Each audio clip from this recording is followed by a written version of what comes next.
জিহাদি দিনাজপুরি আমন্ত্রিত অন্যান্য অতিথিবৃন্দ, সামনে উপবিষ্ট আমার পিতৃতুল্য মুরব্বিয়ান আজম, সমবয়সী বন্ধুরা, স্নেহের ছোট্ট ভাইরা, পর্দার আড়ালের মা এবং বোনেরা, আজকের আলোচনার শুরুতেই আমার হৃদয় নিংড়ানো ভালোবাসা এবং মহাব্বত, সেই সাথে সালাম। আসসালামু আলাইকুম ওয়া রাহমাতুল্লাহি ওয়া বারাকাতুহু।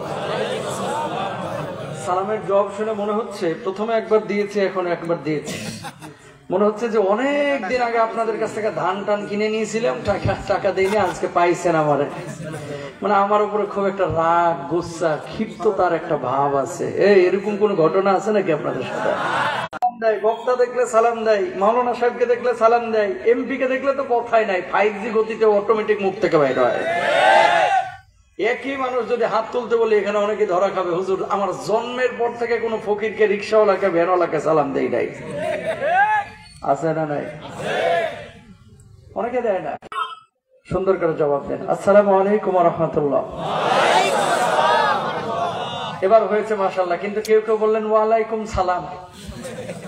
এটা কোনো সালামের জবাব না। বলেন ওয়ালাইকুম আসসালাম। বলেন আপনাদেরই কেউ কেউ আবার সালাম দেন আসসালামু আলাইকুম। 12টার পরে আমি সাধারণত ফরমে লেখা থাকে মাহফিলে, আমি 12টার পরে কথা বলি না। দুইটা কারণ। একটা হচ্ছে দূর দূরান্ত থেকে যারা আসে ভ্যানে, অটোতে, সিএনজিতে, এরা 12টার পরে থাকতে চায় না, যাইতে ভয় পায়, এই জন্য উঠে যায়। 2 নম্বর হচ্ছে ফজরের নামাজ ঠিক মতো মানুষ পড়ে না, কারণ আপনারা এখানে সব MBBS। বক্তা কে রে? কম বক্তা। আগামী বছর আমরা মোটা তাজা দেখে নিয়ে আসবো। আয়োজককে কম কি আয়োজন করছে, আগামীবার দেখায় দেব, এরকম কিছু লোক আছে না নাই? মুসলমান যাবে এবং শুনবে আমলের নিয়তে, ঠিক না? আল্লাহ তাআলা আমাদেরকে বুঝে বুঝে আমল করার তৌফিক দান করুক, আমিন বলেন। ঠান্ডার মধ্যে, কুয়াশার মধ্যে যদিও আসছেন, ঠিক এই মুহূর্তে আসমান থেকে কিছু ফেরেশতা নেমে আপনাদের উপরে রহমের ডানাগুলো বিছিয়ে দিয়েছে। সুবহানাল্লাহটাকে পকেটে ঢুকে রাখেন, বাইর করেন না, ঠান্ডা হয়ে যাবে। জোরে বলেন না সুবহানাল্লাহ। আর আমার আল্লাহ রাব্বুল আলামিন বলছেন, মা ইয়াকুলু ইবাদি, আমার ফেরেশতারা আরামের ঘুমকে হারাম করে যে মানুষগুলো এই কোরআনের ময়দানে এসেছে, খড়খোটার উপরে বসে আছে, এই মানুষগুলো মূলত কি করে, কি বলে, কি করে, কি বলে, কি করে, কি বলে। ফেরেশতারা তখন জবাব দেয় আল্লাহ। এই মানুষগুলোকে কখনো আমরা দেখছি? ফেরেশতারা তখন বলে আল্লাহ, এই মানুষগুলো কখনো আপনারা দেখে নাই, যদি দেখতো তাহলে আপনার গোলামি দাসত্ব আরো বেশি বেশি করত। আল্লাহ রাব্বুল আলামিন তখন বলেন মাসআলুনি, এই মানুষগুলো মূলত কি আমার কাছে চাই, কি চাই, কি আকাঙ্ক্ষা নিয়ে, আশা নিয়ে এই কনকনে শীতের মধ্যে খড়খোটার উপরে বসে আছে। ফেরেশতারা এবার জবাব দেয় আল্লাহ। আল্লাহ রাব্বুল আলামিন তখন বলেন উশহিদতুকুম গফারতু লাহুম, ও আমার ফেরেশতারা, যেই মানুষগুলো দুনিয়ার সব কাজকর্ম ছেড়ে আমার ওই কোরআনের ময়দানে এসেছে, আমার পবিত্রতা বর্ণনা করেছে, আমি তোদেরকে সাক্ষী রেখে বললাম, আমি আল্লাহ রাব্বুল আলামিন বিশুদ্ধ নিয়তের ওই মানুষগুলোর জীবনের গুনাহ খাতাগুলো মাফ করে দিলাম। জোরে বলেন না সুবহানাল্লাহ। লাভ না ক্ষতি? 1-1.5 ঘন্টাতে তাফসীর চলবে। এই লাভের মধ্যে থাকতে কে কে রাজি আছেন? হাতটা তুলে দেখান দেখি। লিল্লাহু তাকবীর, লিল্লাহু তাকবীর। হাতটা নামান। ঢাকা থেকে এত দূর পর্যন্ত আসা বাবার গল্প, খাজার গল্প, মাজারের গল্প, বাঁশ খুঁটির গল্প করার জন্য না। যতক্ষণ কথা চলবে কোরআন সুন্নাহর কথা চলবে ইনশাআল্লাহ। কোরআন সুন্নাহ যেখানে, কোরআন সুন্নাহ নাই যেখানে, কথা সত্য নেই। 5 আগস্ট ছিল আওয়ামী লীগ, এখন হয়ে গেছে বিএনপি। কয়দিন পরে বলবে আমি জামাতের লোকেও আছি। কথা কল না কেন? এরকম কিছু লোক আছে না নাই? আজকে যে আয়াতটি তেলাওয়াত করেছি, আয়াতটি হচ্ছে সূরা, শুনেন শুরুতে একটা কথা বলে দিই। তাফসীর মাহফিলগুলোকে শুধু ওয়াজের মঞ্চ বা শুধু মাহফিল মনে করবেন না। একটা কোরআনের বলতে পারবেন আল্লাহ একদিন কোরআনের একটা ক্লাসে বসেছিলাম। আল্লাহ তাআলা আমাদেরকে হক আদায় করে বলার, শোনার এবং আমলের তৌফিক দান করুন। এটাকে ক্লাস মনে করবেন এই 1.5 ঘন্টা ইনশাআল্লাহ, ইনশাআল্লাহ। ধরে বলেন।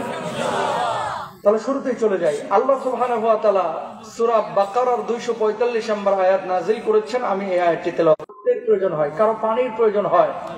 আর এই জমিনে কখনো কখনো বুকের রক্ত ঢালার প্রয়োজন হয় দিনের প্রয়োজনে, ঠিক কিনা?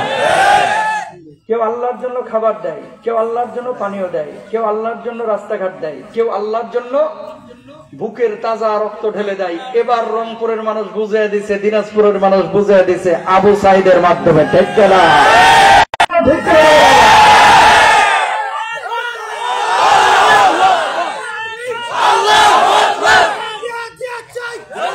প্রিয় ভাইরা আমার, সুতরাং আপনারা কখনো হতাশায় ভুগবেন না।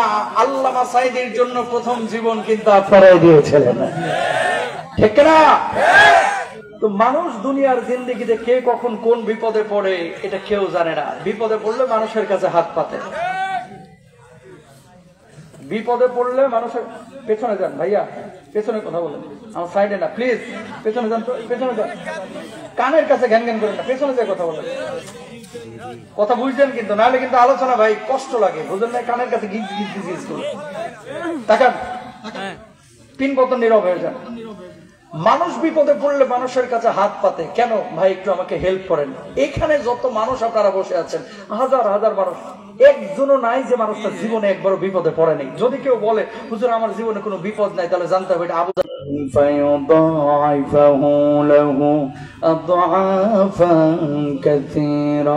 والله يقبض ويبسط وإليه ترجعون।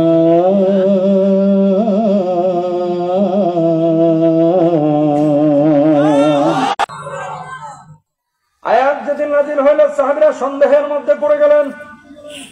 আসমান বানিয়েছেন আল্লাহ, জমিন বানিয়েছেন আল্লাহ, সবকিছুর মালিক সে আল্লাহ। আল্লাহ কেন আমাদের কাছে ঋণ চাইলেন? আল্লাহর নবীর কাছে গেলেন, যাওয়ার পর বললেন ইয়া রাসূলুল্লাহ, এর মানে তো বুঝলাম না। আল্লাহ রাব্বুল আলামিন দুনিয়ার মানুষের কাছে কর্জে হাসানা কেন চাইলেন? কিসের সংকট আল্লাহর আছে একটু যদি বুঝায় বলতেন। আল্লাহর নবী জবাব দিলেন, সাহাবীরা রে,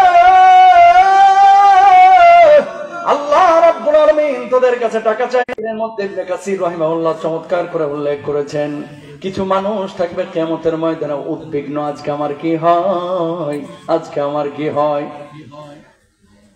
এমন মুহূর্তে আল্লাহ রাব্বুল আলামিন এই মানুষগুলোকে ডাকবে আর বলবে, গোলাম আয় আয় আয় আমার কাছে আয়। মানুষগুলো যখন যাবে, জান্নাতের ফয়সালা করলেন গো আল্লাহ, কোনো হিসাব দিলেন না, কিছুই তো বুঝলাম না।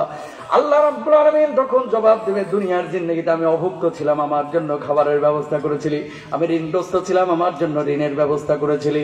আমার পানির ব্যবস্থা ছিল না, তুই আমার জন্য পানির ব্যবস্থা করেছিলি। আমার ঘর ছিল না, আমার জন্য ঘরের ব্যবস্থা করেছিলি।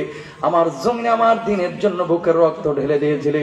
আমি আল্লাহ রাব্বুল আলামিন সেগুলোর বদলা হিসেবে আজকে জান্নাতের ফয়সালা করে দিলাম। বলুন সুবহানাল্লাহ। মানুষগুলো এবার বলবে, আল্লাহ দুনিয়ার জিন্দেগিতে কোনোদিন আপনারা দেখলাম না, কিভাবে আপনারা খাবার দিলাম, পানি দিলাম, কিভাবে আপনারা রক্ত দিলাম, কিভাবে আপনার ঘর বানাইলাম। আল্লাহ রাব্বুল আলামিন তখন জবাব দেবে, তোর এলাকায় মসজিদ ছিল না, আমার জন্য মসজিদ বানাইছিলি। একজন অভুক্ত মানুষের খাবার দিয়েছিলি।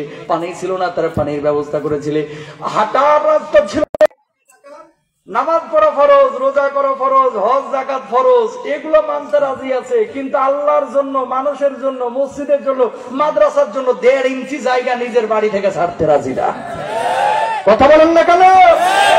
আর একজনের নারকেল গাছের ডাল আপনার বাউন্ডারির ছাদের উপরে আসছে। কিছু চাচা দেখবেন নারকেল গাছ যেন আরে খাট যায়, চুলকায়। কথা কল না কেন? তোর গাছ এই ডাল কাটবি, ঢুকতে দিতাম না। আচ্ছা, মুরগি কি রাজশাহী বিশ্ববিদ্যালয় থেকে পিএইচডি করেছে? ছাগলটা মনে হয় রাজশাহী বিশ্ববিদ্যালয়ের জিওলজির স্টুডেন্ট। মুরগি ছাগল আপনার বাউন্ডারির ভিতরে ঢুকলে সমস্যাটা কি? কিছু চাচা এটাও সহ্য করতে পারে না, ঠিক না?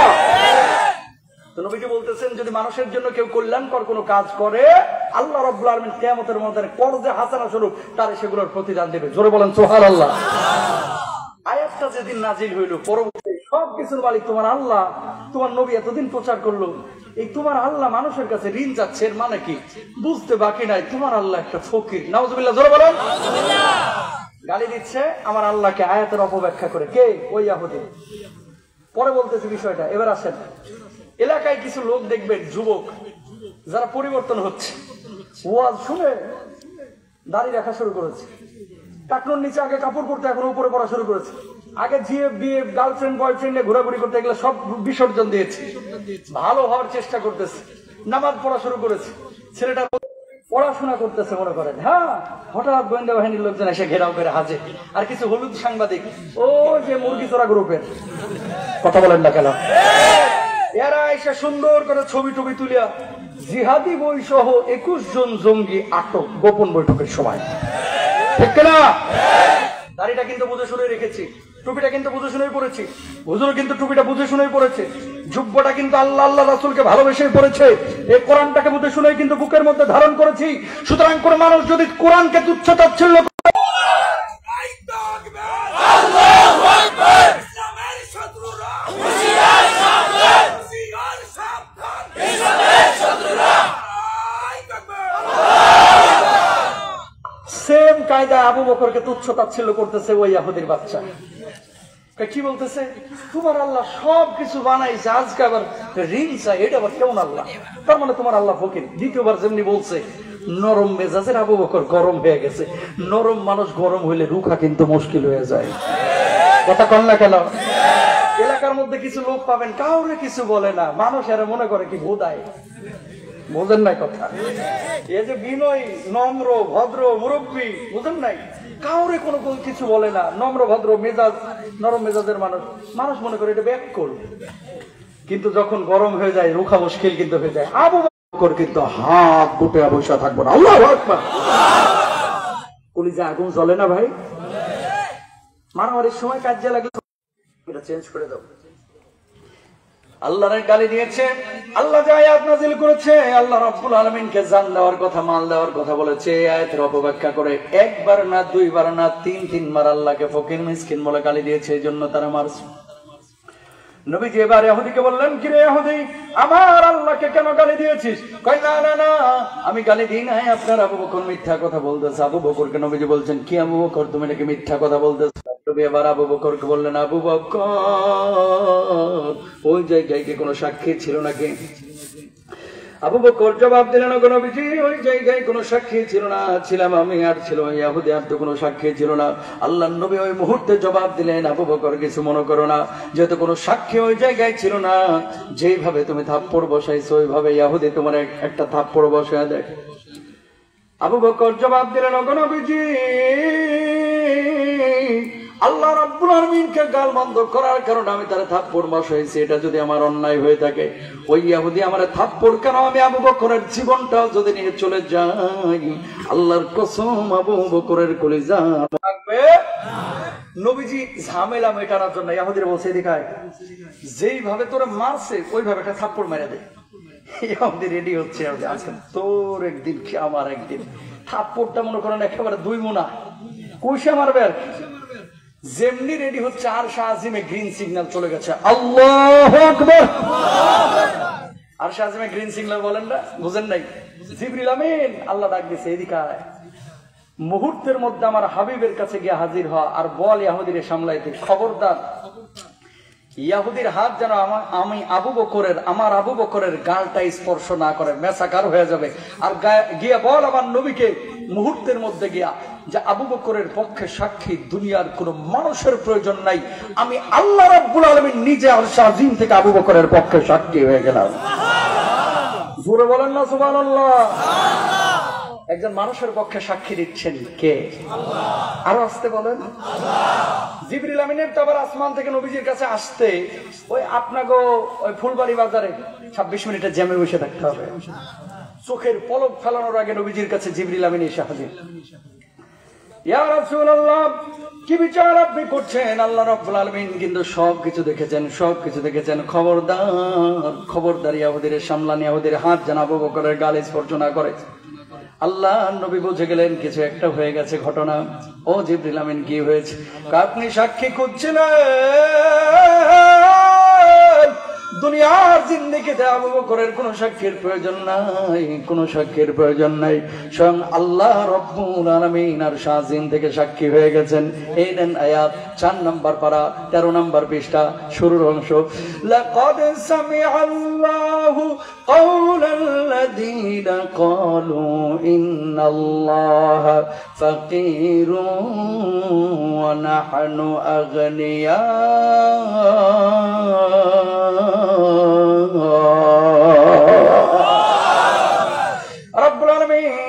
কার কথা শুনেছেন যে আমার আল্লাহকে ফকির বলেছে, মিসকিন বলেছে? আমার আল্লাহ ফকির না, আমার আল্লাহ মিসকিন না।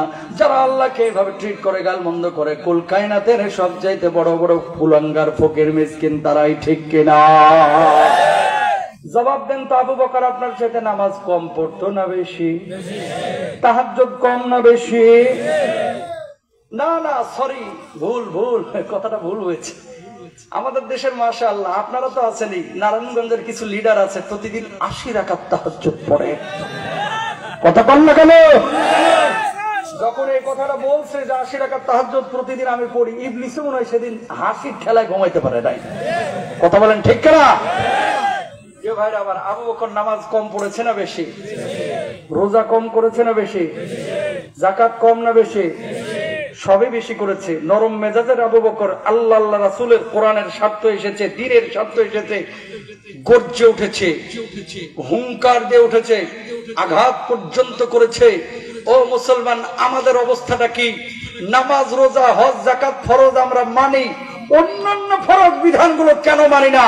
এই জামানার ম্যাক্সিমাম মানুষ, নবীজি যে কথা বলেছে, কিয়ামতের আগে মসজিদে মুসল্লি বাড়বে, ইমানদারের সংখ্যা কমে যাবে, এই জামানা চলতেছে, সেই জামানা।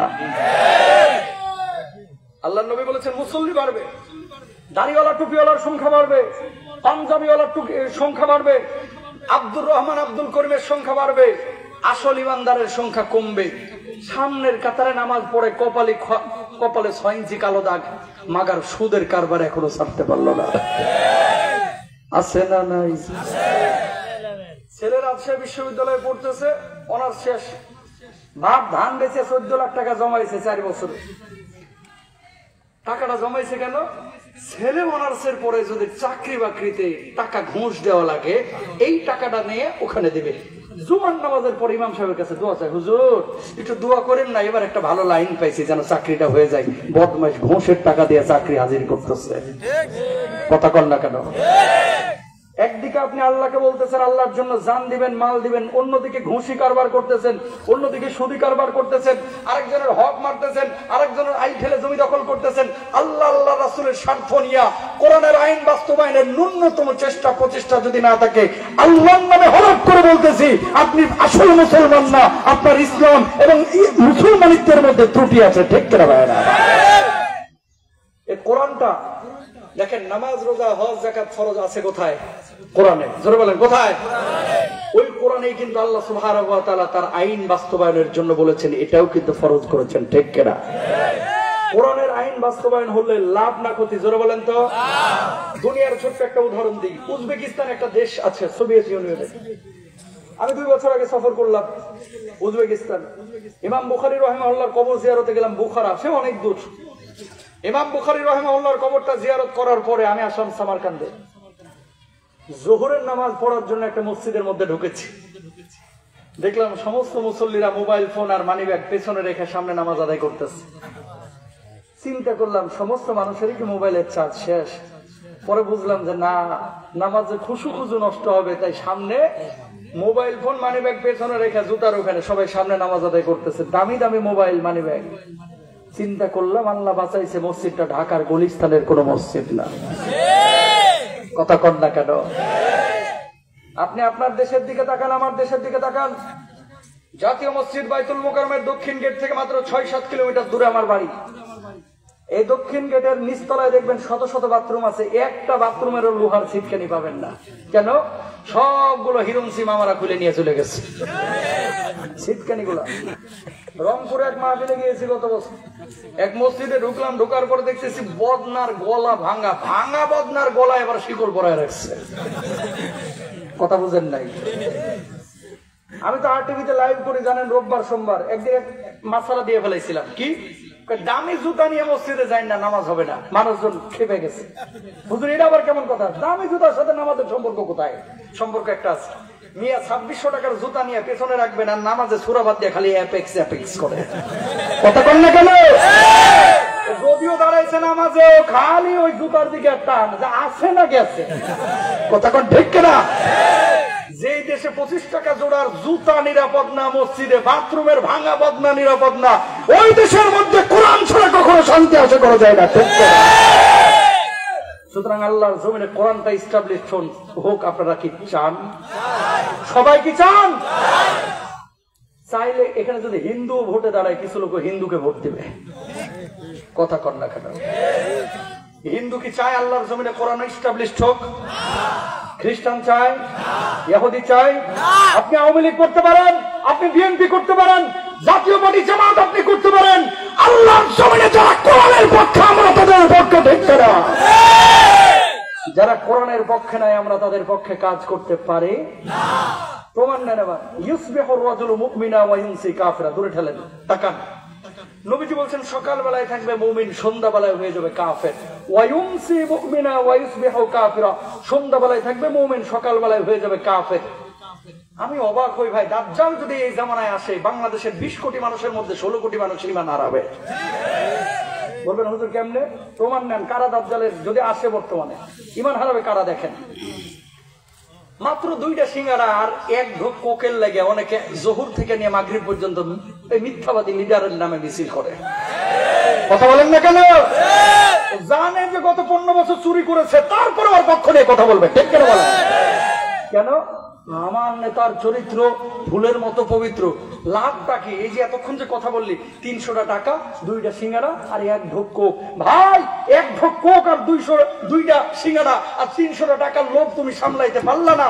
দাজ্জাল আসলে জান্নাতের লোভ, ওই দাজ্জালের মিথ্যা জান্নাত তোমার সামনে যখন দেখাবে, তুমি ফরফরায় তখন জান্নাত না জাহান্নামে ঢুকবা। ঠিক না? চূড়ান্ত বাস্তব কথা ভাই, চূড়ান্ত বাস্তব কথা। 500 টাকার লাগে মানুষ মিথ্যা কথা বলে, মিথ্যা সাক্ষী দেয় এই জামানায়। ঠিক করে ভাই? হুজুর এত নেগেটিভ কথা বলতেছেন কেন? এত নেগেটিভ কথা বলতেছেন কেন? ও মুসলমান, টাকা দেখেন, হজ করার কথা বললে সবাই এক পায়ে রাজি। হজ ফরজ না সুন্নত? জোরে বলেন। যাদের সামর্থ্য আছে এদের উপর হজ ফরজ। ফজরের নামাজটাও তো ফরজ।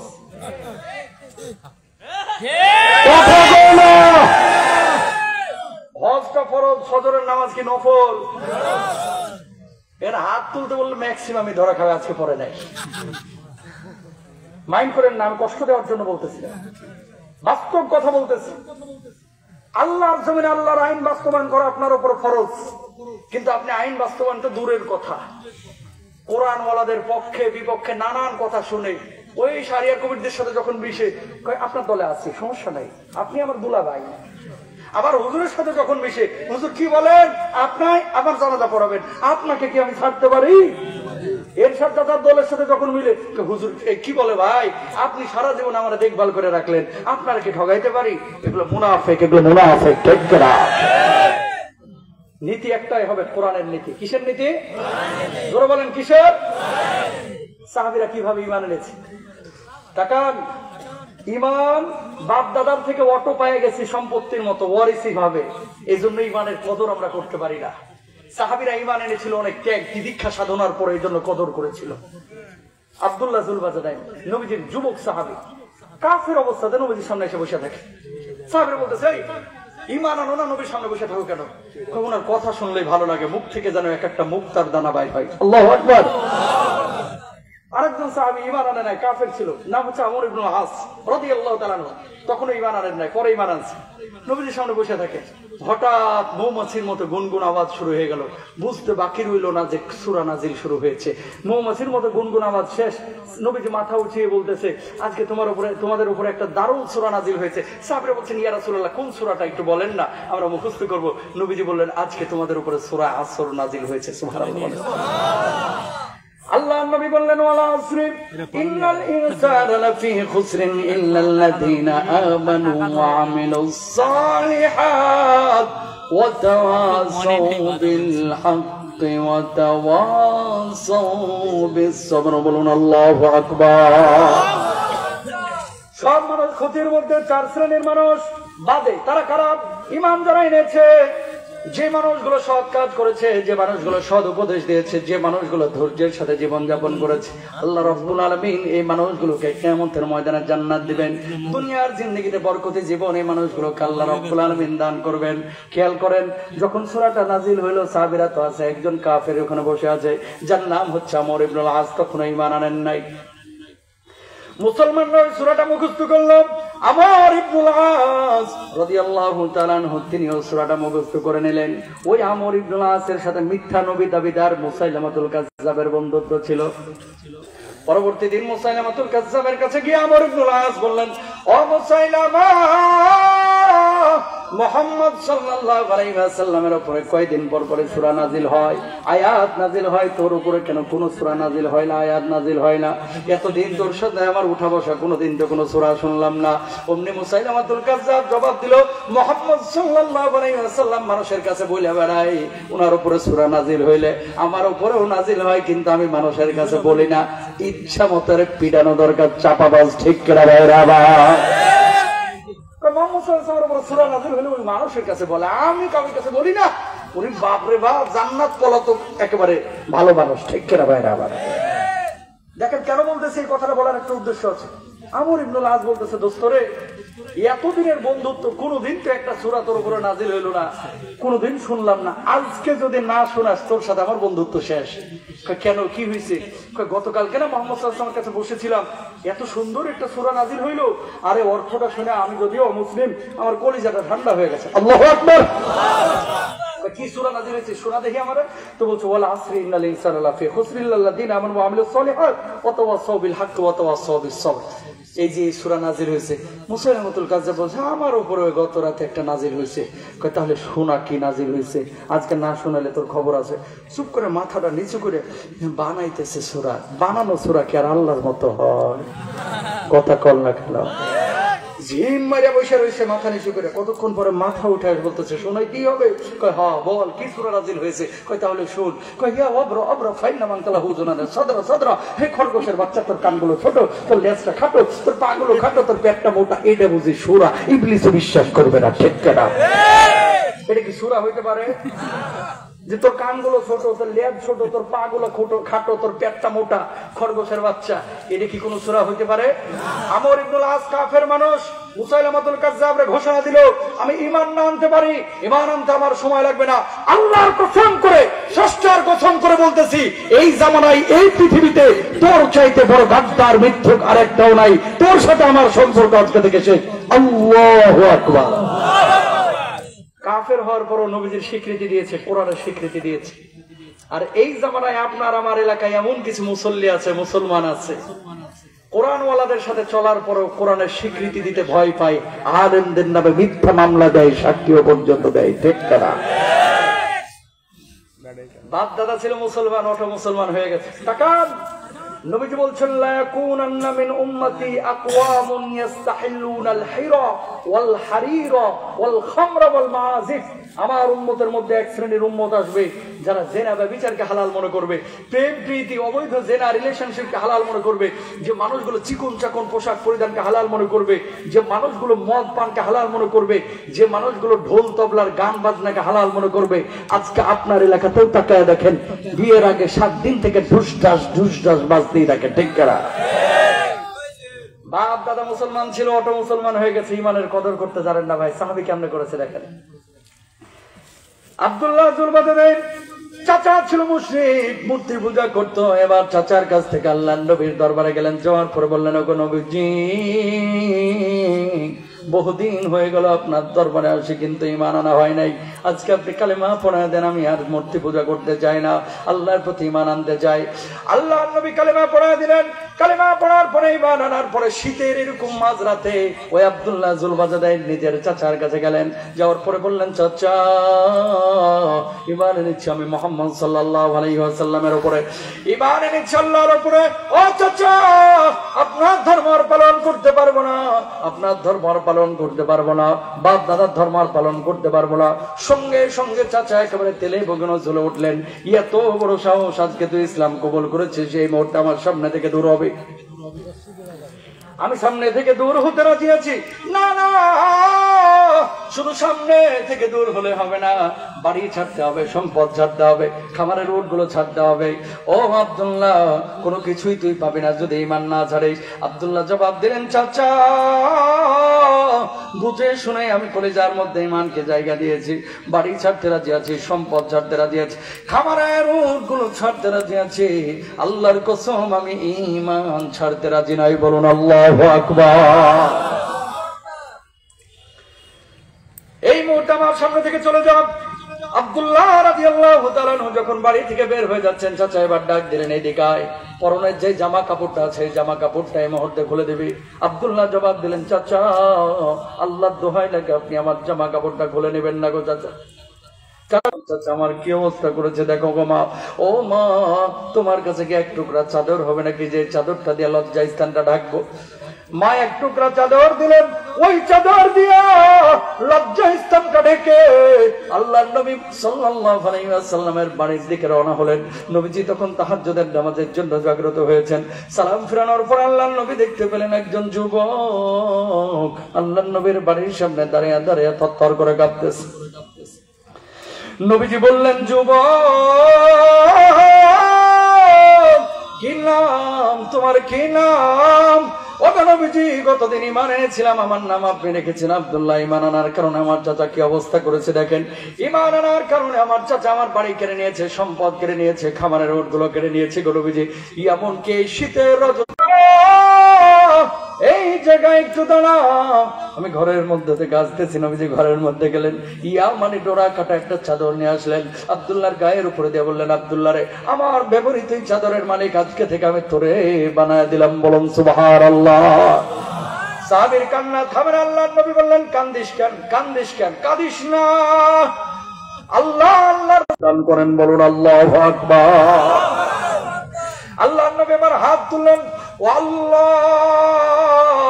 আমার আব্দুল্লাহ ঈমানের কারণে দুনিয়ার সব কিছু ছেড়ে আমার কাছে চলে এসেছে গো আল্লাহ। আল্লাহ আব্দুল্লাহকে তুমি শাহাদাতের মওত দান করো। আল্লাহ আব্দুল্লাহর রক্ত কাফের বেঈমানদের জন্য তুমি হারাম করে দিও। এবার সাহাবী বলছেন, ওগো নবীজি, লাশটাকে গোসল দিচ্ছেন। নবীজি তখনও জানেন না আল্লাহর নবী নেই, কলিজার টুকরা সাহাবী দুনিয়া থেকে বিদায় নিয়ে চলে গেছে। নবীজি ওই দিক দিয়ে হেঁটে যান। আবু বকরকে বললেন, আবু বকর, কে মারা গেছে কিছুই তো জানলাম না, কেউ পড়াই বলা।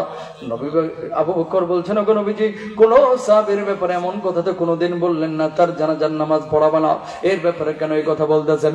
আল্লাহর নবী জবাব দিলেন, আমার আব্দুল্লাহর জানাজার নামাজের ইমামতি আমি নবী নিজেই করব। বলুন আল্লাহু আকবার। জানাজার নামাজ আল্লাহর নবী পড়লেন। সব সাহাবীরা দৌড় দিয়েছেন কবরের মধ্যে লাশ নামানোর জন্য। আল্লাহর নবী বললেন, না না, কেউ কবরের মধ্যে চলে গেছে, তুমি ফ্ল্যাশটা বন্ধ করো, ফ্ল্যাশ, মোবাইলওয়ালা ফ্ল্যাশ বন্ধ করো। সব সাহাবী বাড়িতে চলে গেছে। একজন সাহাবী তাঁবুতে চলে গেছে, একজন সাহাবী তাঁবুর কাছে যাচ্ছে না। আবু বকর কবরের পাশে বসা, এভাবে থাপ্পড় মারতেছে কবরের উপরে। অন্য সাহাবী এসে বলতেছে, আবু বকর কবর নিতে। ইনার এই সাহাবীর উপর আমার থিসিস ছিল যে উনার কবরটা জিয়ারত করব। এই মদিনা থেকে তাবুক কিন্তু অনেক দূর, প্রায় 750 কিলোমিটার। মানে উমরায় গেলেই তাবুক যখন গিয়েছি খুঁজেছি, পাই নাই। গতবারের আগের বার একজন বিশ্ববিদ্যালয়ের টিচার বলতেছে যে এখানে ওনার কবরটা, বিশ্বাস করেন দাঁড়াইলাম যখন, মনে হচ্ছে কবরের ভেতর থেকে কি যেন একটা জান্নাতি পরিবেশ গোটা কবরের আশপাশের এরিয়ায় বিরাজমান। আল্লাহু আকবার বলেন। এই সাহাবীর ব্যাপারে নবীজি বলছেন, কি কেন বললাম এই কথা? একদিকে দুনিয়া, আর একদিকে হচ্ছে ঈমান। ঈমানের দাবিতে সব ছেড়েছে, দুনিয়ার সব ছেড়েছে, ঈমান। আর আপনি দুইটা সিঙ্গারা আর এক কোকের লাগিয়া এক ফোঁটা রক্ত থাকতে কালিমার পতাকাকে মাটিতে পড়তে দিব না, ভুলুণ্ঠিত হতে দিব না। আল্লাহু আকবার। আব্দুল্লাহ বিন রাওয়াহা দাঁড়াও, ও শহীদ হলে তোমার দায়িত্ব। ইয়া রাসূলুল্লাহ, আহলান ওয়া সাহলান, আমি রাজি। এই জাফর বিন আবি তালেব দাঁড়াও, ওরা দুইজন শহীদ হলে দায়িত্ব তোমার। 3 জনকে যখন দায়িত্ব দেওয়া হয়েছে সবাই বুঝে গেছে এই 3 জনই আজকে শহীদ হয়ে যাবে। সিরিয়ার সীমান্তে, মদিনা থেকে প্রায় 1500 কিলোমিটার দূরে। আমি এখানেও গিয়েছি 2 বছর আগে, মোতার প্রান্তরে। এবং এই 4 জন সাহাবীর কবর জিয়ারত করলাম ওখানে। মুআয বিন জাবাল রাদিয়াল্লাহু তাআলা, আব্দুল্লাহ বিন রাওয়াহা, জাফর বিন আবি তালেব, যায়েদ বিন হারেসা, 4 জনের কবরে আল্লাহ তাআলা আমাদের জিয়ারত করাইছে। এই আব্দুল্লাহ, যায়েদ, কান্দো কেন? শহীদ হয়ে যাবা এই জন্য মনটা খারাপ? এই কান্দো কেন? বউ বাচ্চাকে আর দেখতে পাবা না এই জন্য মনটা খারাপ? বাড়ি ঘর ছেড়ে চলে যাচ্ছ, আর ফিরবা না এই জন্য মনটা খারাপ? 3 জন সাহাবী এক বাক্যে জবাব দিল, ইয়া রাসূলুল্লাহ, বাচ্চাটার জন্য কাঁদতেছি না, স্ত্রীর জন্য কাঁদতেছি না, এলাকার জন্য কাঁদতেছি না, শহীদ হয়ে যাব আমরা আগেই বুঝেছি, এই জন্য কাঁদতেছি না। কাঁদতেছি একটাই কারণ, আপনার নূরানি মুখখানা আমরা দেখতে পাবো না। আল্লাহু আকবার বলেন। কি ছিল তাদের ঈমান?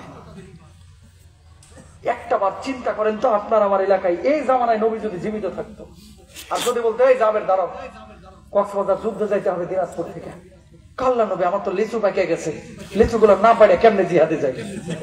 কথা কম না কেন? দাঁড়াও মিয়া, কক্সবাজারে যুদ্ধে যেতে হবে। আল্লাহ নবী আমার তো মেয়ের দাখিল পরীক্ষা। কথা কম? তুমি দাঁড়াও, জিহাদে যেতে হবে।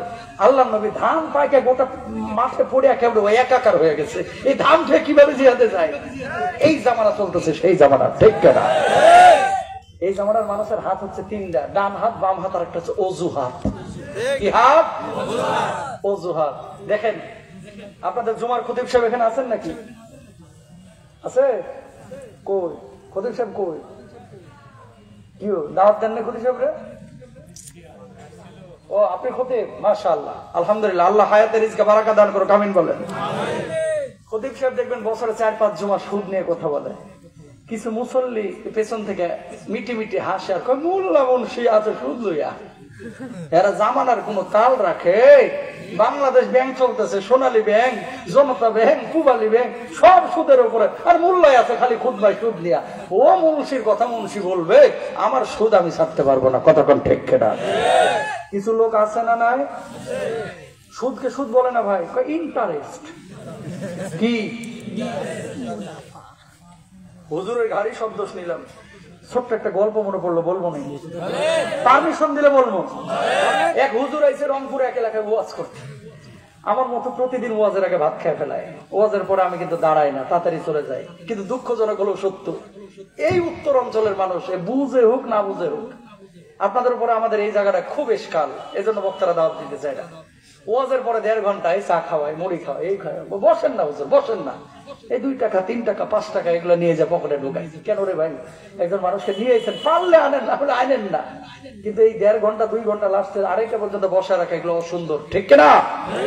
এগুলো করবেন না। তো হুজুর প্রতিদিন ওয়াজের আগে খাইয়া ফেলায়। আজকে এলাকায় ঢুকে দেখে যেদিকে তাকাচ্ছে খালি বেগুনের ক্ষেত। কিসের? আপনাদের যেমন ধান, ওরকম বেগুন খালি। ভাত টাতকে দিবেন না? হুজুর বসেন, বউ ডিম ভাজতে গেছে। 12:30টার দিকে ডিম ভাজার মানে কি? আমরা মূর্খ সূর্খ মানুষ, প্রধান খাবার আমাদের দেশে বেগুন। আমার বউ বেগুন দিয়ে ইলিশ, পাঙ্গাস, বাতাসি, বোয়াল, শোল, শুটকি, যা মাছ আছে সব বেগুন দিয়ে রান্না করে রাখছে। জাহান্নামের বেগুন আপনার সামনে দিলাম। এই এলাকায় এই যে এখানেও কিছু সুদখোর বসে রয়েছে। যতই বোঝেন না কেন সুদ হারাম, ও ঘুরায় পেঁচায় সুদকে জায়েজ করবে। কথা বলেন না কেন? বিয়ার সময় ছেলেকে হুজুরের উপর যে উদাহরণ দিলাম দেখে বেশি খুশি হয়েন না, হুজুররা এ কাম করে না। হুজুর হ্যাঁ খাইবো নাকি, খালি মিলাদ ছাড়া কোনো গতি আছে? আসলেও ঠিকই বলছেন। সবজি ডাল দেখি না কয়েকদিন, চাই সবজি ডাল, কিন্তু মানুষে করে না। হুজুর একদিনে আইছে বছরে, কেমনে সবজি ডাল দিই? মাছ গোস্তে ভরপুর করে ফেলে, এখন খাওয়াই বন্ধ করে দিছি। সব মাহফিলে গেলে একই কথা, হুজুর খান না কে? আরে ভাই কত খাওয়া যায়, এর লেগে খাওয়া ছাড়িয়ে দিছি। 1-2 লুকমা খাইয়া বন্ধ করে দিই। কেন বলতেছি এই কথাটা? হুজুরা খাওয়ার জন্য পাগল না ভাই, কিন্তু আমি যেই উদাহরণটা দিলাম, এই উদাহরণটা হচ্ছে এই সমাজের বাস্তব চিত্র। বিয়ের সময় কিচ্ছু নিব না ভাই, কিচ্ছু নিব না, আমার ছেলে সরকারি চাকরিটা করছে, মাশাআল্লাহ, আপনাদের খালি মেয়েটাই চাই, কিচ্ছু লাগবে না। বুঝেন না, মেহমান টেহমান আইলে একটু বসার লাগে, সোফা টোফা না হলে ঘরটা কেমন লাগে? কথা বল না কেন? ভূমি অফিসে যাবে সকাল বেলায়, এই ছেলেটা অটোতে চড়ে যায় ঠান্ডার ভিতরে, দেখতে খুবই বাজে লাগে। একটা হুন্ডা, এটা বাহন, কিছু লাগবে না, একটা হুন্ডা দিলে খারাপ হয় না। কথা কর না কেন? নিজে কয় না, দালাল ধরা দেয়, ওই যে ঘটক অথবা আরেকজনরা দিয়ে খবর পাঠায়। কিচ্ছু লাগবে না, ছেলে সরকারি চাকরি করে তো, বেসরকারি চাকরি, ব্যাংকে চাকরি করে তো, কিচ্ছু লাগবে না। ঘর সাজানোর জন্য একটা টিভি, একটা সোফা, তারপরে একটা জাজিম, ওই একটা টিভি, ওই একটা মানে আপনার হেলমেট, একটা ওই হুন্ডা। এগুলো বলতে বলতে মেয়ের বাপের কলিজা চিপা শুরু করে। এরকম জালেম আছে না নাই? জোর বলেন। যারা যৌতুক নিয়ে বিয়ে করতে চাও, আমি তোমাদেরকে বলি, তোমরা পুরুষ না, তোমরা হিজড়া। হিজড়া, ঠিক না? মাইন্ড করেন না ভাই, প্রিয় ভাই আমার, মনে রাখবেন। তাকান। ভ্যানওয়ালাটাও তার মেয়েকে তেমনই ভালোবাসে, ঠিক কিনা? হয়তোবা আমি বার্গার খাওয়াই, হুজুর হয়তোবা মুরগি খাওয়াই, দেশি মোরগ খাওয়াই, সামর্থ্য আছে। রিক্সাওয়ালাটার সামর্থ্য নাই, দেশি মুরগের জায়গায় ব্রয়লার মুরগি খাওয়ায়, ঠিক কিনা? এর মানে এই না যে কোন মেয়ে তার বাবার কাছে লাঞ্ছিত। প্রত্যেকটা বাবা তার মেয়েটাকে ওই রানীর মতোই ভালোবাসে। 26 বছর রান্না করে তার মা খাওয়াইছে, তার বাপটা এই মেয়েটাকে বড় করেছে, তোমার হাতে তুলে দিল। আর কি আশা করো? একটা জীবন সত্তাকে তোমার হাতে তুলে দিচ্ছে। তুমি কাপুরুষ যদি তোমার ওই শ্বশুরের কাছে কিছু আশা করো, ঠিক কিনা? এই যুবক, আজকে ওয়াদা করে যাবা হুজুর জীবনে যৌতুক নেব না, পারবানি? আর বলতেছে না। তো হুজুর এখান থেকে অ্যাঙ্গেল করে একটু বিরামপুর চলে যান, বিরল হয়ে তারপরে ঢাকা ফিরেন, খবরদার এই জায়গায় থাকেন না। সাহস থাকলে হাত তুলে দেখাও দেখি, কে কে যৌতুক নিবাও না দিবাও না, হাত তুলো দেখি। যুবকদেরকে, যুবকরা লিল্লাহু তাকবীর, লিল্লাহু তাকবীর, হাতটা নামাও। আগামীর বাংলাদেশ বড় কঠিন বাংলাদেশ। আরে মুরব্বীদেরকে বলবো, এই জামাই যৌতুক আশা করবে, ওরে ঝাঁটা মারবেন, ঝাঁটা, ঠিক কিনা? দরকার নাই তোর সাথে। আপনারা তো পাগল হয়ে যান, খালি যদি শুনছে সরকারি চাকরি, দাঁত দুইটা না থাক সমস্যা নাই। কিরে ভাই, সত্য না মিথ্যা? এই যুবক, সত্য না মিথ্যা? সারা জীবন টার্গেটে রাখলি মেয়েটারে বিয়ে করবে, ও মা কোথেকে একটা পা ভাঙা সরকারি চাকরিজীবী এসে নিয়ে চলে গেল মেয়েটারে, আর তুই লুল হয়ে এখানে ললিপপ খাচ্ছিস। কেন বলতেছে এই কথাটা শোনেন, মেয়ে এবং ছেলে বিয়ে দেওয়ার ক্ষেত্রে কিছু আইন কানুন আছে। ৫৭,০০০ তালাকের আবেদন করেছে, যেখানে ৮১% তালাক। এই তালাকের পেছনে কারণ হচ্ছে পরক্রিয়া। এই মোবাইলটা আবিষ্কারের পরে পরক্রিয়া বাড়ছে না কমছে? জোরে বলেন। কিছু মেয়েও আছে, কিছু ছেলেও আছে। ভাই, অপরিচিত ছেলের কণ্ঠ শুনলে ও ভুলে যায় যে এটা কি হিরণখোর নাকি ভালো ছেলে। কথা বুঝেন নাই? ৮১% তালাক হয়েছে পরক্রিয়ার কারণে। 89% তালাকের কারণ, এই তালাকের কারণ না, 89% তালাক দিয়েছে মেয়েরা ছেলেদেরকে। আগে তালাক দিত ছেলেরা, এখন তালাক দেয় বেশি মেয়েরা। কারণ আছে একটা, শিক্ষিত হচ্ছে তো, হেডম বেড়ে গেছে। কথা কন না কেন? মুরব্বীরা আগে বউরে ধমক দিলে, ধরেন এই জামালের মা দিলাম কিন্তু ঘাড়ের উপরে, ও মা জামালের মা যে ঘরে দরজা লাগে বন্ধ হয়ে বসে থাকে, জামালের বাপের মাথা গরম পরে বাইর হয়ে। আর এখন আপনি ধমক দেওয়ার আগে দেখবেন কাঁদতে কাঁদতে আর মারে ফোন লাগায়, কাম্য কোন চামারের লগে বিয়ে দিছে, এর লগে সংসার করতাম না। মহিলা প্যান্ডেল আছে নাকি আপনাদের? আমার তো খায়া লাইব ভাই। আমি আমার মা বোনদেরকে একটা কথা বলবো, শুনেন। পারিবারিক জীবনে জামাই বউয়ের কথার মধ্যে, কাজকর্মের মধ্যে সবসময় শাশুড়ি এবং বৌমারা, এই শাশুড়ি এবং ছেলের মা, মানে ছেলের মা এবং মেয়ের মা, ছেলের বাপ এবং মেয়ের বাপ, মুরব্বীরা পারিবারিক বিষয়, ইন্টারনাল বিষয় সবসময় মাথা ঢোকাবেন না। ঘুরে এই বাড়ি ওই বাড়ি, ওই বাড়ি ওই বাড়ি, এই বাড়ির কথা ওই বাড়ি, ওই বাড়ির কথা ওই বাড়ি, ওই বাড়ির কথা।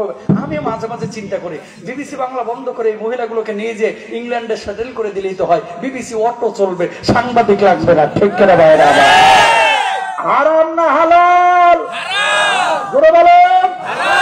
যারা এই কাজগুলো করে ওরা কবিরা গুনাহ করে, ঠিক না? বাপ মাকে বলবো, খবরদার, ছেলে মেয়েদের সব কিছু তো মাথা ঢোকাবেন না। মানে এই জামাই বউ জোহরের পরে ঘুমাচ্ছে কেন? অন্যের বউরা দেখি গরু বলদ নিয়ে কাজ করতেছে, ধানি করতেছে, বেটার বউ জোহরের পরে ঘুমাইতেছে, চাচির মাথা পুরাই গরম। কেন? একদিন ঘুমাইলে তো সমস্যাটা কি? চাচি মানতে পারে না। সত্য না মিথ্যা? ওর মায়ের লগে কথা বলতেছে, এদিকে চাচি যে হেয়ারকুলারে ফোন দিছে, বিরামপুর বাজারের দোকান, কিরে তোর বউ দেখি সারাদিন কুতুর কুতুর আলাপ করে কার লগে, এদিকে মার লগে কথা বলতেছে। বোঝাপড়া গুলো সমস্যা তৈরি হয় এইভাবেই। কিন্তু আমি বলি আমার মাদেরকে, শাশুড়িদেরকে, প্রত্যেকটা বেটার বউকে নিজের মেয়ের মতো মনে করবেন, ইনশাল্লাহ বলেন। নিজের মেয়ে তরকারিতে লবণ দিতে ভুলে গেছে, ছোট মানুষ তো একটু একটু ভুল হয়। আর বেটার বউ যদি লবণ দিতে ভুল করছে, তোর মা কি রান্না শিখাই নাই? কথা কও। স্যাত করে উঠে, একেবারে স্যাত করে উঠে। তা আপনি যখনই এরকম বলবেন, ওর ভিতরে কিন্তু একটা জ্বালা তৈরি হবে, যে কিরে শাশুড়ি সারাক্ষণ আমার সাথে এরকম স্যাত স্যাত করে কে? তাহলে শাশুড়ি মনে করবেন নিজের মেয়ের মতো। বৌমাকে বলবো, তোমার মা থাপড়াইলেও তুমি কান্না করো না। শাশুড়ি একদিন মুরব্বী মানুষ, একটু বাঁকা চোখে কথা বলেছে, বাঁকা ঠোঁটে কথা বলেছে, তুমি কাঁদতে কাঁদতে 1.5 কেজি ওজনের বালিশ 2 কেজি করে ফেলাইলা। তোমার মা বললে তো তুমি করতে না, তার মানে তোমার শাশুড়িকে তুমি এখনো মায়ের মতো মনে করতে পারো না, ঠিক কিনা?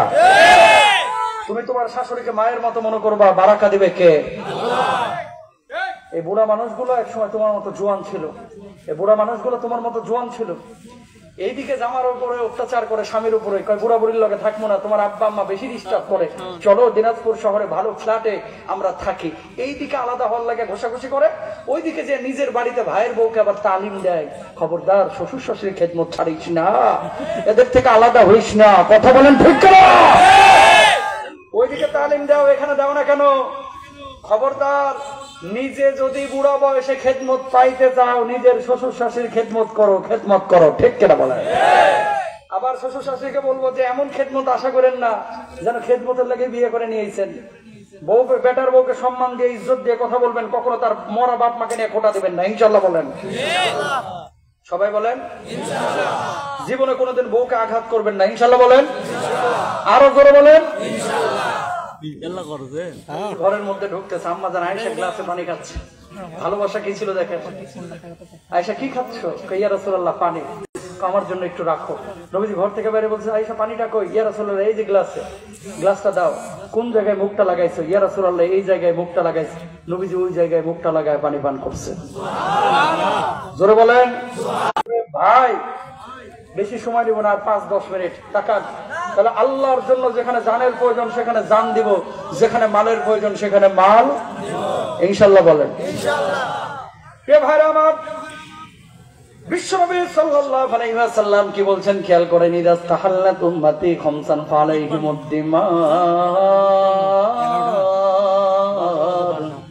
এই জামানার মানুষ আজকে মুসলমানরা কেন মার খাচ্ছে? দেশ আছে মুসলমানদের, সংখ্যা আছে মুসলমানদের, টাকা পয়সা আছে মুসলমানদের, তারপরে মুসলমান গোটা দুনিয়ায় মার খাচ্ছে। বিভিন্ন পীরের দরবারে গিয়ে সিজদা দেয়, গাজাবাজি করে, এটারও অনেকে ইসলাম মনে করে, ঠিক না বলেন? 1 নম্বর ইদা বহরাত তালাউন। কেন মুসলমান মার খাচ্ছে? অভিশাপের মাত্রা বেড়ে যাবে। ছোটখাটো বিষয় নিয়ে গ্যাঞ্জাম। ভাই ভাইয়ের জানাজায় পর্যন্ত যায় না, জানেন? ছেলে বাপের জানাজায় পর্যন্ত যায় না। মা ছেলেকে অভিশাপ দিচ্ছে, ছেলে অভিশাপ দিচ্ছে মাকে, বাপকে। আছে না নাই? জোরে বলেন। অভিশাপের মাত্রা কমাবেন, ইনশাল্লাহ বলেন। 2 নম্বর ওয়ালা বিসুল হারির। চিকন চাকন পোশাক পরিধান করবে। নিসাউন হারিয়া। কিয়ামতের আগে এমন কিছু মহিলা বাইরে হবে যারা পোশাক পরবে কিন্তু ভেতরের আকার আকৃতি সব বোঝা যাবে। এই জামানা চলতেছে, সেই জামানা, ঠিক না? কিছু যুবক আছে এরকম, যে যুবকরা লাবিসুল হারির চিকন চাকন পোশাক পরবে। আর এখন তো চিকন না রে ভাই, ছেঁড়া পরা শুরু করছে। বাজারে যে কুত্তায় কামড়া কামড়া রাখছে, বিড়ালে চাইটা রং উঠে হেলাইছে, এইসব জিন্সের প্যান্ট অনেক যুবক কিনে, ঠিক কিনা? মুরব্বীদেরকে বলবো, মুরব্বী লাঠিটা তুইলা ইচ্ছা মতো সাইজ করবেন এই সমস্ত ছেঁড়াওয়ালাদেরকে। ছেঁড়া কোনোদিন ফ্যাশন হয়? রংচটা কোনোদিন ফ্যাশন হয়? যুবক কখনো পরবা না ছিঁড়া ফাটা প্যান্ট, কিনবা না, ইনশাল্লাহ বলেন। মোটা পোশাক পরিধান করবেন। আমরা যে জুব্বা গুলো পরি মনে হয় একেবারে খুব পাগল ছাগল দেখা যায় নাকি? ভালো ভালো পাঞ্জাবি পরবেন, জুব্বা পরবেন, দিনী লেবাস পরবেন। শার্ট পরলেও ঢিলা ঢালা শার্ট পরবেন, প্যান্ট পরলেও ঢিলা ঢালা প্যান্ট পরবেন। মা বোনদেরকে ঢিলা ঢালা পোশাক পরার জন্য বলবেন। আর মহিলা প্যান্ডেলে মা বোনদেরকে বলবো, আপনারা এখন কিছু বোরকা পরা শুরু করেছেন, এই বোরকা পরাচ্ছে না পরা ভালা। বলতেছে কেমনে? যারা খাস পর্দা করে তাদের কথা ভিন্ন। আছে না মুখ টুক ঢাকা, খালি চোখ দুটো বাইরে থাকে, একবার হাত মোজা পা মোজা পরে মাশাআল্লাহ 100 এটাকে পর্দা বলে। আর কিছু মহিলা দেখতেছি বোরকা পরে, বাদুর বোরকা, জিন বোরকা, কাউয়া বোরকা, ফ্যাশন ফ্যাশন। ওরে ভাই এমন টাইট করে বাঁধে, ও বোরকা না, ওটা ফ্যাশন, ওটা আলাদা, ওই শয়তানরা আবিষ্কার করছে, ঠিক করে? এই ধরনের কোন বোরকা ব্যবহার করা যাবে না। হিজাব করছে, প্রতিদিন বোরকা পরে। আজকে গায়ে হলুদের অনুষ্ঠান, এর লাগে হলুদ শাড়ি পরছে, ঠিক কিনা বলেন? গোটা শরীরে শাড়ি, এখানটাই হিজাব, মুখে আটা ময়দা সুজি মারছে 1.5 কেজি। আবার খোপাটারে উটের পিঠের মতো চুপকা করে ধুয়ে দিছে, আছে না নাই? অন্যদিন বোরকা পরলে আজকে এই কাম কেন? এগুলো করা যাবে না। 2 নম্বর। 3 নম্বর ওয়াশারিবুল খুমুর। শুরুতে একটা কথা বলি, মাদক সেবন করে অনেক লোক আছে এই জায়গায়, অনেক যুবকরা আছে। অনেকে কি করে, ওই হুজুর মদ টদ খায় না, মাঝে মাঝে তাড়ি খায়। চুয়ানি খায়, বাংলা খায়, আর কিছু লোক আছে সারাক্ষণ হাতে কি যেন ডলে। কথা বললা কেন? গাঁজা গাঁজা খাও, গাঁজা খায় না, সিদ্ধি পাতা খায়, সব হারাম, ঠিক কিনা?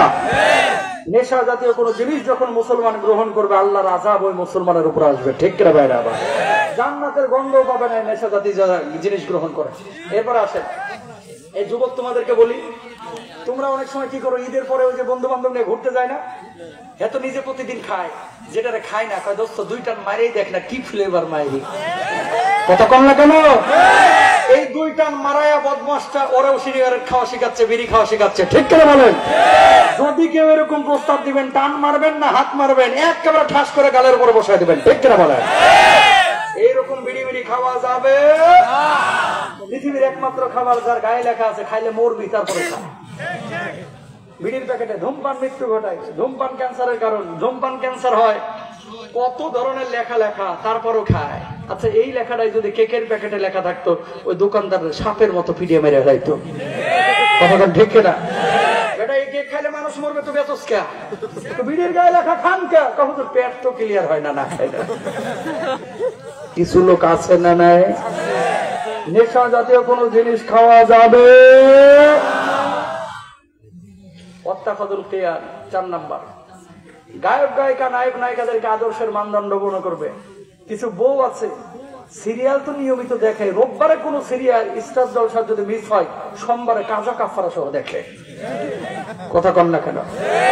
সিরিয়ালে নায়িকা কি ড্রেস পরলো, আয়েশা জামাইয়ের কাছে এগুলো নিয়ে গেঞ্জাম করে, ওই ড্রেসই আমার কিনে দাও। এরকম অত্যাচার করবেন না। আমাদের একমাত্র আদর্শ হচ্ছে মুহাম্মদুর রাসূলুল্লাহ। তিনি যে পোশাক পরেছেন আমরা সেই পোশাক পরবো, তিনি যা খেয়েছেন যেভাবে চলেছেন আমরা চলার চেষ্টা করবো ইনশাআল্লাহ। 4 নাম্বার, 4 নাম্বার গেল। 5 নাম্বার, ওয়াক্তাফার রিজালু বির-রিজাল ওয়ান নিসাউ বিন-নিসা। কিয়ামতের আগে এগুলো হবে, নারী নারী আর পুরুষ পুরুষ। এই যে ট্রান্সজেন্ডার, কয়েকদিন আগে কত আলোচনা হলো বাংলাদেশে, কি বলে অপারেশন করে নারীরা তাদের লজ্জাস্থান চেঞ্জ করে ফেলবে, ব্রেস্ট চেঞ্জ করে ফেলবে, ছেলেরা তাদের লজ্জাস্থান চেঞ্জ করে ছেলে হইতে যাবে মেয়ের মতো, মেয়ে হইতে চাইবে ছেলের মতো। ইদানিং এইরকম টেন্ডেন্সি কিছু ছেলে এবং মেয়ের দেখা যাচ্ছে, ঠিক কিনা ভাইরা? এবং ফিফা, এটি ফুটবল ফেডারেশন, যারা বিশ্বকাপ খেলার আয়োজন করে, তোমরা দেখেছো যুবকরা, 2 মাস আগে ফিফা তাদের প্রোফাইলে রেইনবো ফ্ল্যাগ, সমকামীদের যে পতাকা, এই পতাকাটাকে প্রোফাইলে হজ করেন না, আল্লাহ চাইলে মাফ করবে, যদিও কবিরা গুনাহ। আল্লাহ বলছে 2টা গুনাহ আমি মাফ করবো না। 1 নাম্বার হচ্ছে বান্দার হক নষ্ট করা, 2 নাম্বার হচ্ছে শিরিক করা। এই জামানায় হাজার হাজার মানুষ এই 2টা পাপ বেশি করতেছে। অনেক মানুষ এখানে বসে আছে যারা বাপ মরে গেছে, 30 বছর হয়ে গেছে, বোনের সম্পদ আজও বুঝাই দিল না। বাপের ভিটা থেকে যেটা পাইতো, কথা কন না কেন? আরেকজনের সম্পদ হস্তগত করে দখল করে কখনো ভালো থাকা যায় না ভাই। ভালো থাকতে হলে হালাল জীবন যাপন করতে হবে ইনশাআল্লাহ। কোন পীরের পায়ে সিজদা দিবেন না। আমি 18 জন নবীর কবর জিয়ারত করেছি, আলহামদুলিল্লাহ বলেন। কোরআনে আছে 25 জন নবীর নাম, 18 জন নবীর কবর জিয়ারত করেছি। কোন নবীর কবরে দেখি নাই কোনদিন কাউকে সিজদা দিতে, শিরকি আচরণ করতে। আর এই বাংলাদেশে খালি একটা কবর বানায় লাল কাপড় বিছাইতে পারলেই হয়েছে, টাকার অভাব নাই। কথা কন না কেন? মাজার কেন্দ্রিক ইসলাম নাই। মাজার বা কবরে ওলিয়া উলিয়া যারা আছে তারা সম্মানিত, তাদের কাছে যাবেন জিয়ারতের জন্য, কোনো কিছু চাওয়ার জন্য না। চাইবেন কার কাছে? নূহ আলাইহিস সালাতু ওয়াস সালামের কবরটা লেবাননে জিয়ারত করলাম, 72 হাত লম্বা ওনার কবর। কবরের উপরে লেখা ইদা সাআলতা ফাসআলিল্লাহ ওয়া ইদা ইসতাআনতা ফাসতাইন বিল্লাহ। আল্লাহু আকবার বলেন। যখন তোমার কোনো সাহায্যের প্রয়োজন হবে কার কাছে চাইবে? আরো জোরে বলেন, আল্লাহর কাছে। আইয়ুব নবীর কবর, সালেহ নবীর কবর, হারুন, সবার কবর আমার জিয়ারত করা। আমি গিয়ে ওই সব দেশে জিয়ারত করেছি, আলহামদুলিল্লাহ। আমি গর্ব করে বলি, বাংলাদেশে যদি 2-4 জন হুজুর থাকে যারা পৃথিবীর মানে এত দেশ আমি সফর করেছি, আলহামদুলিল্লাহ, এটা আল্লাহর রহমত। এই কথাগুলো কেন বলতেছি? চোখে দেখা কথা বলতেছি ভাই। আইয়ুব নবীর কবরে একই কথা লেখা, কোনো শিরকি আচরণ নাই। আর আমাদের বাংলাদেশের কিছু কবর আছে, মাজার গুলোর পাশে কিছু গাজা বাবা বসে থাকে, জটা বাবা বসে থাকে, দাঁতগুলো তরমুজের বিচির মতো, গা দিয়ে ছাগলের মুতের মতো গন্ধ বের হয়। সারাদিন গাজা ছাড়া কোনো কথাই নাই, ঠিক না? আইয়ুব নবীর কবরের পাশে যে কূপটা, এই কূপ থেকে এখন পানি বের হয়। আমি চিন্তা করলাম, আল্লাহ বাঁচাইছে যে এই কূপটা বাংলাদেশে আল্লাহ দেয় নাই। কথা কন না কেন? ছোট ছোট হোমিওর বোতল কিনে নিয়ে তো যার অধীনে এই কূপটা থাকতো বাংলাদেশে হইলে পানিগুলো ভরতো, ভরার পরে হ্যান্ডি মাইক নিয়ে শুরু করে দিত, স্বামী স্ত্রীর অমিল, আপনি কি অবাধ্যকে বাধ্য করতে চান? মনের মানুষকে কাছে টানতে পারছেন না? আপনি কি বিদেশেতে আগ্রহী? ভিসা পেতে চান? আজই চলে আসুন গুরু বাবার কাছে, এক ফাইল মাত্র 600 টাকা। ঠিক কেনা টাটকা বাপ্পার এক একটা ভণ্ড। ঠিক কেনা ভাইয়ের বাবা? ভালো মন্দ নিয়ন্ত্রণ করেন কে? আরো আসতে কও। কোন পীর বাবা, খাজা বাবা, বাবার কাছে যাবেন দিন শেখার জন্য। যে খানকায় গেলে, দরবারে গেলে কোরআন হাদিস শেখা যায়, এই খানকায় যাবেন। সারাক্ষণ খালি হু হা এরকম কোন বাবার দরবারে যাওয়া যাবে? আল্লাহ তৌফিক দান করুক, আমিন বলেন। সব যা কিছু শুনলাম মানবো তো ইনশাল্লাহ? কে কে রাজি আছে? হাত দুইটা তুলি তো, লিল্লাহি তাকবীর। আল্লাহ কবুল করুন। হাত দুইটা নাড়ান, লিল্লাহি তাকবীর। বাম হাত নামাবেন, ডান হাত না। বাম হাত নামান, ডান হাত না। সোজা ডান হাতটা পকেটে ঢুকায় ফেলেন, সোজা ঢুকান, বাইর করেন না কিন্তু, হাত ধ্বংস হয়ে যাবে। এই পোলাপান ঢুকো, ভিতরে ঢুকো। মাদ্রাসার জন্য আমাকে ভালোবাসেন যারা, আল্লাহকে ভালোবাসেন যারা, অবশ্যই মাদ্রাসার জন্য প্রত্যেকে কিছু না কিছু দিবেন। দোয়া না করে কেউ যাবেন না। মহিলা প্যান্ডেলে বাচ্চারা ঢুকো, মহিলা প্যান্ডেলে পুরুষ প্যান্ডেলে, প্রত্যেকে এই যে বাবা, ঢুকো। মানুষ উঠেন না, একজন উঠবেন না ভাই, প্লিজ। আমি মুসাফির মানুষ, দোয়া করে যাবেন। ঢুকেন সবাই, ঢুকেন। বাচ্চারা ঢুকো। বাবা টুপি নিয়ে নাও, ব্যাগ লাগবে না, টুপি নাও। আচ্ছা, প্রত্যেকেই আমরা কিছু না কিছু দিব। এই যে অনেকে কিন্তু দিচ্ছেন না, একটু মেহরবানি করে প্রত্যেকেই দেন। আচ্ছা, দুরূদ শরীফ পড়ি। আল্লাহুম্মা সাল্লি আলা মুহাম্মাদ।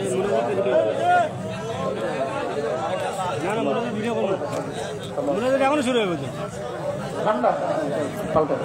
আল্লাহুম্মা সাল্লি আলা মুহাম্মাদ ওয়া আলা আলিহি।